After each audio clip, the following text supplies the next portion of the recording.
Transtornos psiquiátricos, por que que a gente precisa deles afinal? Por que que a gente não se livra do DSM e trata cada indivíduo como indivíduo? E por que que a gente só não deixa ele de lado? Eu me chamo Gustavo, sou formado em psicologia e esse aqui é o meu canal, Comportamento e Pensamento. Seja muito bem-vindo e bora lá pro conteúdo. Bom, por que que a gente precisa então de transtorno psiquiátrico, né, pessoal? A gente observa aí muitas críticas de muitos autores a essa ideia de se ter transtorno psiquiátrico, a essa necessidade de se ter esse transtorno psiquiátrico e, inclusive, algumas questões que eles trazem, como que muita pessoa, talvez tu até mesmo acredite, que os transtornos psiquiátricos, eles, de alguma maneira, atacam a individualidade da pessoa, então eles tornam ela algo como dissolvem essa personalidade, essa individualidade dentro ali daquele transtorno, ou então que o transtorno psiquiátrico ele é estigmatizante, ou então que o transtorno psiquiátrico é, de alguma forma, não existente. Alguns autores, algumas pessoas defendem isso. Então, por que que isso não é verdade? Por que que a gente precisa desse transtorno? Bom, primeiro a questão da individualidade, essa é uma interpretação muito particular e até um pouco estranha, talvez, do que significa a pessoa ter um transtorno psicológico. Se uma pessoa, por exemplo, tem uma gripe, a gente diz que ela não tem mais organismo, ou que ela não tem mais individualidade por ser diagnosticada com uma gripe? Não. Então por que que a gente faria isso com um transtorno psiquiátrico ou psicológico? Isso não faz sentido. A pessoa conserva a individualidade, a subjetividade dela, lado a lado com aquele transtorno. E, inclusive, a maneira como ela vivencia e os sintomas que ela vivencia do transtorno são muito particulares e muito a maneira dela. Só tem alguns traços ali que ela tem em comum com várias outras pessoas e que esses traços, a gente diagnosticando como um transtorno, nos ajudam em muitas coisas. E logo a gente vai abordar que coisas são essas. Mas primeiro vamos continuar rebatendo esses mitos. O outro mito é de que os transtornos psiquiátricos ou psicológicos, eles de alguma maneira estigmatizam a pessoa. Isso também não é a realidade, também depende da ótica de quem vê, também depende do olhar de cada um, porque, eh, não necessariamente eles estão estigmatizando, eles estigmatizariam só na medida em que a pessoa considere que eles estão de alguma maneira sendo estigmas naquela outra pessoa. Na medida que a gente educa as pessoas, na medida em que a gente conscientiza elas de que os transtornos são algo sério, de que os transtornos são algo existente, de que os transtornos são algo necessário, ou pelo menos nesse momento da psiquiatria, da psicologia, são importantes para que a gente possa ter um trabalho efetivo junto à pessoa, a gente não está necessariamente estigmatizando. O estigma vai da maneira como se lê aquele transtorno, mas não do transtorno em si, assim como a questão da individualidade. O outro ponto é de que os transtornos, eles não existiriam. Bom, o que são os transtornos se não um conjunto de características que aquela pessoa tem, de características de pensamento, de emoção, de comportamento, que a gente chama de transtorno. Nesse sentido, não faz o mínimo sentido dizer que eles não existem. Eles estão lá, quer a gente queira ou não. E a gente pode ou não chamar eles de transtornos, mas o fato de que eles estão presentes na pessoa são inegáveis. Ou então eu posso dizer que uma pessoa com depressão ela não teve perda de prazer em coisas que antes proporcionavam esse prazer. Ou que ela não teve que ela não está com humor triste ou melancólico grande parte do tempo. Não faz sentido eu dizer isso. Talvez eu chame de alguma outra coisa, mas que eles estão lá, estão lá. Aí eu posso ou não chamar de transtorno, entende?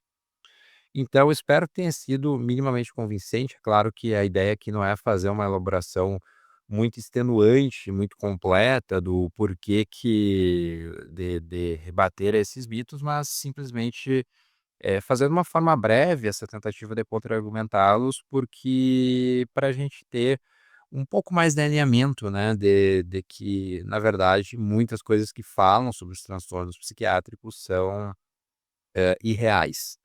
E aí a gente parte para os benefícios de ter, que é o objetivo central do vídeo, né, por que ter transtornos, por que ter essas categorias de transtorno psiquiátrico. De fato, a gente tem outras críticas a elas, né, a essas categorias que são, bom, desde que o DSM surgiu, o DSM, para quem não sabe, é o Manual Estatístico dos Transtornos Mentais, que vai nos trazer um compilado completo desses transtornos que são catalogados pela psiquiatria, são usados pela psicologia. E, de fato, desde que ele começou a ser publicado até agora, lá de 1952 até os dias de hoje, a gente não vê uma remissão muito grande dos transtornos que eles estavam se propondo a diagnosticar. A gente vê vários problemas, a gente vê dificuldade no diagnóstico e na intervenção preventiva e inicial desses transtornos, a gente vê a ausência de biomarcadores, ou seja, se eu for fazer um exame no cérebro da pessoa, eu sei sim que tem neurobiologia correspondente a cada um dos transtornos, mas eu não consigo isolar tão facilmente assim essa biologia e dizer necessariamente se a pessoa tem um pouco a mais de receptores de dopamina desse subtipo aqui, então ela tem tal transtorno. Ou se ela tem um pouco a menos, ela vai ter aquele outro. Eu consigo correlacionar, mas não isolar totalmente variáveis. Então eu tenho uma dificuldade em ter biomarcadores para transtornos psiquiátricos. Então, tem várias críticas, várias questões que eles não resolveram, que eles não, trouxeram à tona, mas mesmo assim eles são um sistema interessante de se manter, porque existem outros sistemas além do DSM, mas são um sistema interessante por algumas razões.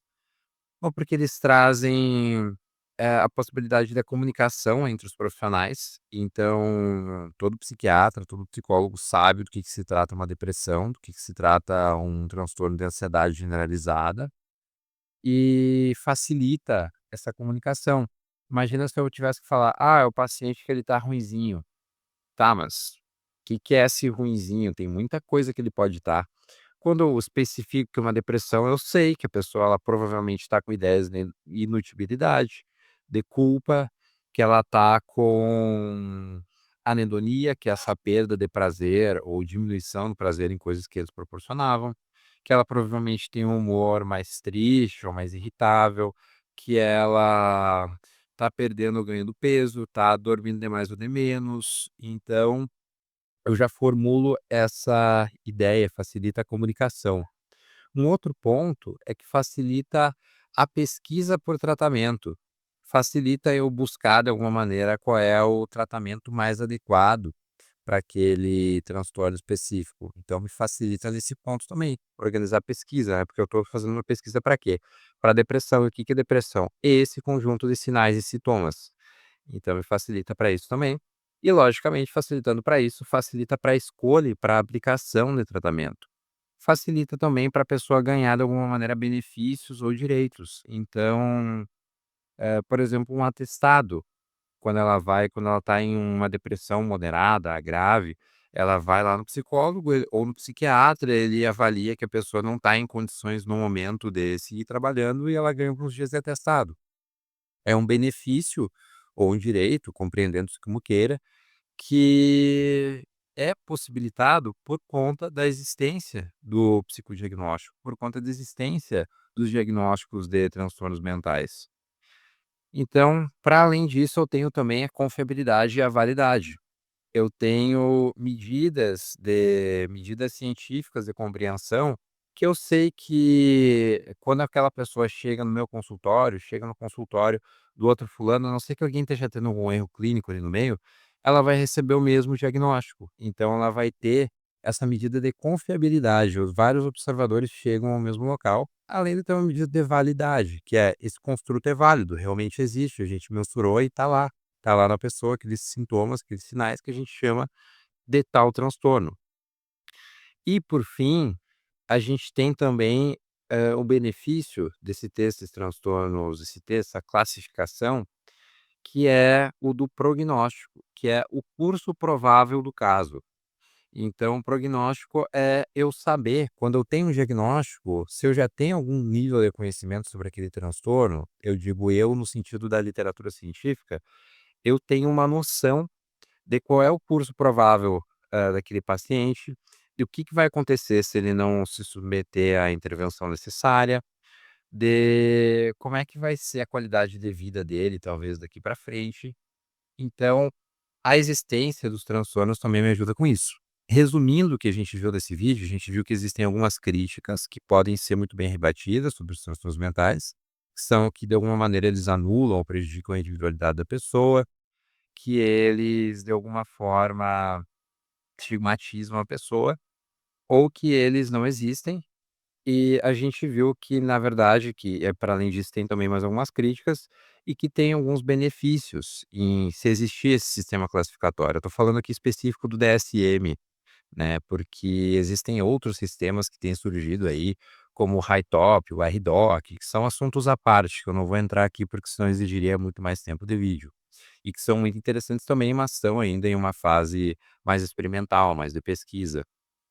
E a gente viu os benefícios da existência desse sistema classificatório.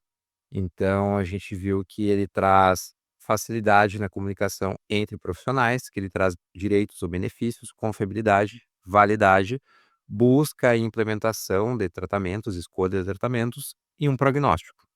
Se tu gostou desse vídeo, se ele te ajudou a compreender um pouco mais sobre transtornos psiquiátricos, psicológicos, deixa aí o teu like, se inscreve aqui no canal e se tu se identifica de alguma maneira, e eu digo se identifica no sentido de foi de algum modo diagnosticado ou percebeu que tem alguns sinais, alguns sintomas, entra em contato comigo pelo meu Instagram, que tu vai ver aqui na descrição do canal do YouTube, que a gente pode ver como a gente pode fazer para te ajudar com relação a isso. Eu agradeço pela tua audiência e até mais.